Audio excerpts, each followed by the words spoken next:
Okay, let's go ahead and start. Good evening and welcome to the Department of Toxic Substances Controls, or DTSC's public meeting. Tonight's meeting is for the Catalina Two Harbors Water System Sites Draft Removal Action Work Plan, also known as Draft RAW. My name is Chin Xiao. I'm a public participation specialist with DTSC. Meeting agreements. Be courteous to your fellow meeting attendees. By participating in this meeting, you understand that this meeting is being recorded and you may be muted. Speak clearly and at an even pace to ensure all meeting participants receive the same information. Use the Q&A to type your questions. This meeting's agenda includes a welcome and introductions. The presentation Catalina Two Harbors Water System Sites Draft Removal Action Work Plan. We will have time for questions and comments. The closing time will depend on the number of questions we receive. Introduction to DTSC contacts. Jesse Fierro, Project Manager. Donald Greenlee, Staff Toxicologist. Alexandra Ruiz, Engineering Geologist. Michael Garland, Staff Toxicologist, Ecological Risk. And we have in the audience, Sarah Ziff, with US EPA.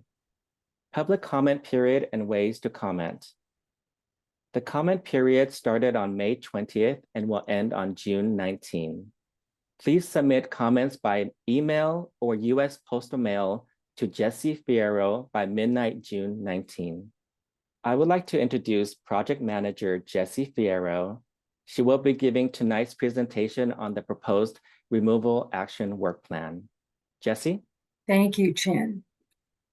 As Chin mentioned, I am Jesse Fierro. I'm the project manager for this site.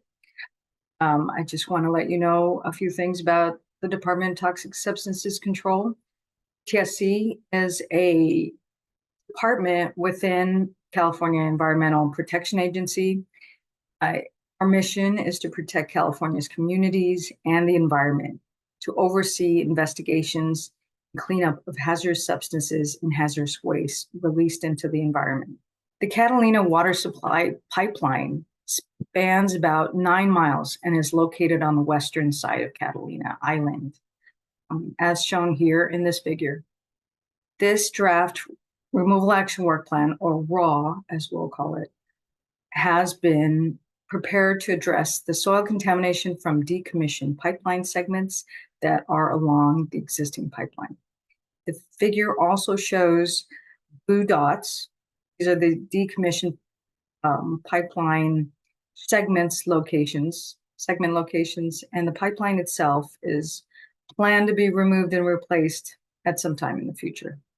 Catalina Two Harbors water supply system is made up of different piping material that was constructed from the 1920s to the 1990s.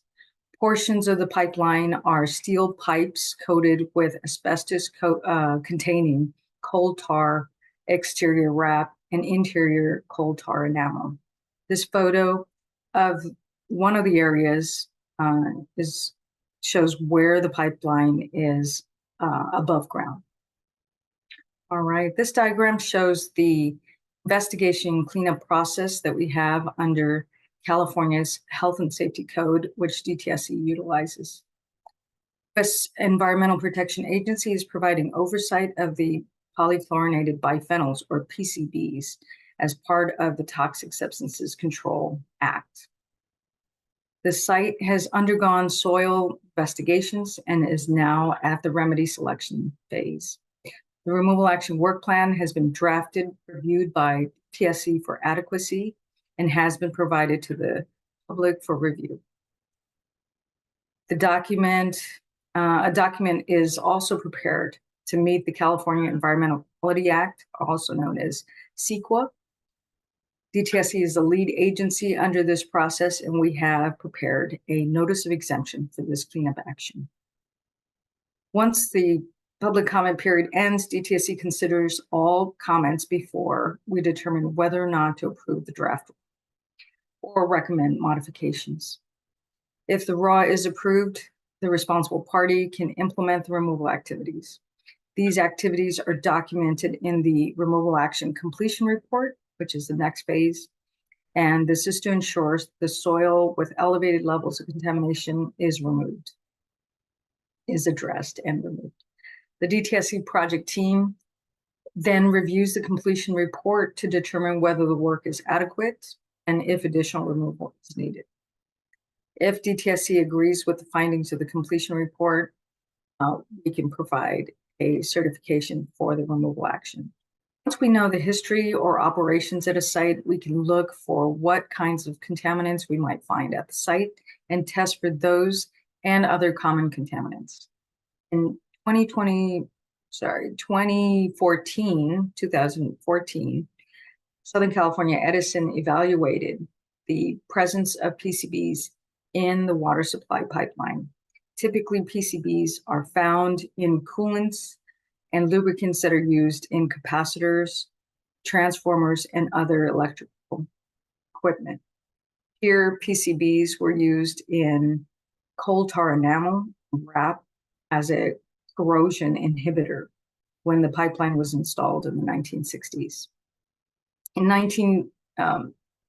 2020, Edison removed the above ground decommissioned pipe segments from the surface along the water supply pipeline area.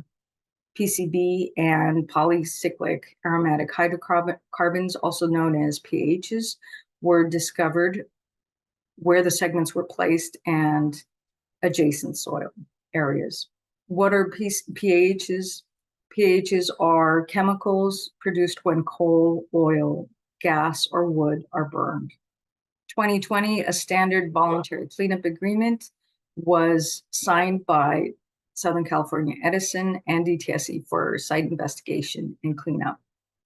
Soil sampling was performed in 2019 and 2021 to find the chemicals of potential concern and the areal extent of the contamination. About 48 areas were sampled where decommissioned pipe segments were located. These sampling areas were about 1 to 10 feet and 20 to 35 feet in length. The depths of the samples were from the surface to about 2 feet. These chemicals are not very mobile and typically remain at shallow depths. This is a photo showing one of the sampling areas. A human health risk assessment was conducted to identify chemicals of potential concern and the risks associated with them. The risks were determined based on DTSC's human health screening levels from the Human Health Risk Assessment Note 3.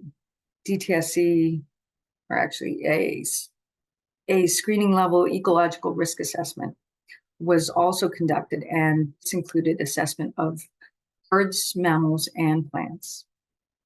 Ecological risk was also determined using toxicity values from the US EPA Region 9 Biological Technical Assistant Group and peer-reviewed literature. The contaminants of concern for this site are PCB, specifically R-chlor, 1254, and PHs such as naphthalene. From the risk assessment, we determined that 39 locations along the pipeline exceeded residential or ecological screening levels for PHs and or PCB. The screening level ecological risk assessment showed 8 locations that had elevated concentrations. Additional areas will be resampled, and the raw covers a total of 41 acres. So the raw identifies the impacted areas in the soil with PCB and PHs. Due to these impacts in the soil, cleanup options needed to be evaluated. These cleanup options are assessed based on the remediation criteria developed by US EPA. The key criteria include long-term effectiveness of remedy, reduction of toxicity, mobility, or volume of the contamination, effectiveness in implementing the remedy, and the cost of the different remedial options is also taken into account.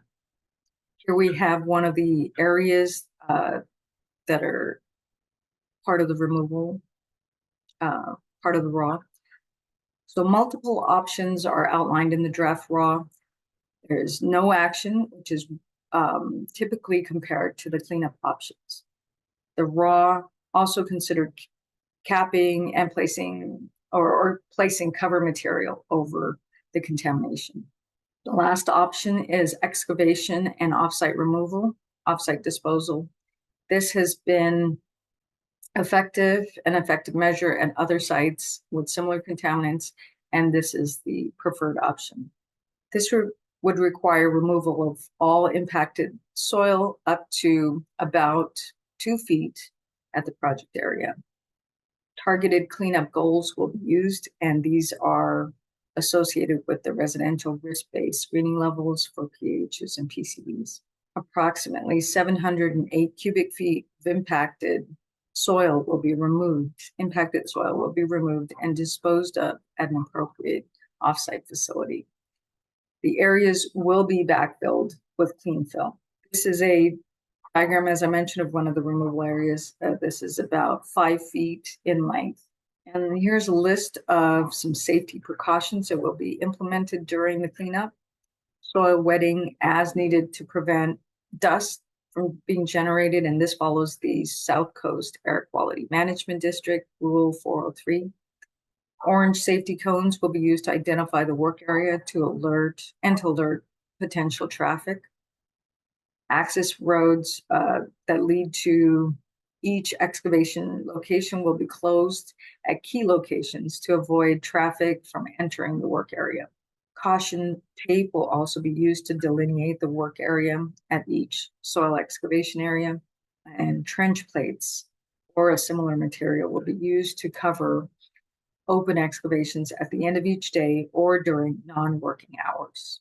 There are also some measures that will be used as mitigation measures and to avoid biological impacts.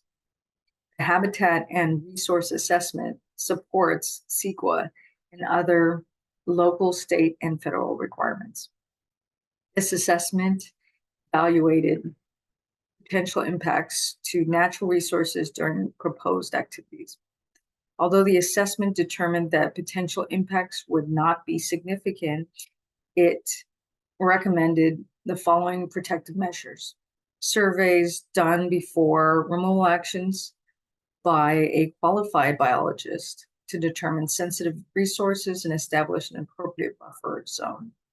Biological monitoring to ensure sensitive resources are flagged and protected during activities. Also minimizing off-road disturbances and the size of the work area. Avoiding wildlife entrapment by covering excavations and covering equipment when not in use. And avoiding impacts to water and wetlands by obtaining appropriate permits as needed and inspecting equipment for leaks. Additional details are described in the Habitat and Resource Assessment. These are the next steps for the draft raw. Interested folks that are interested can submit comments here at the end of this meeting or via email or mail by June 19th. Raw response summary will be prepared and sent to commenters and available on the EnviroStore project page. If the raw is approved by DTSC, work may begin by late summer or early fall.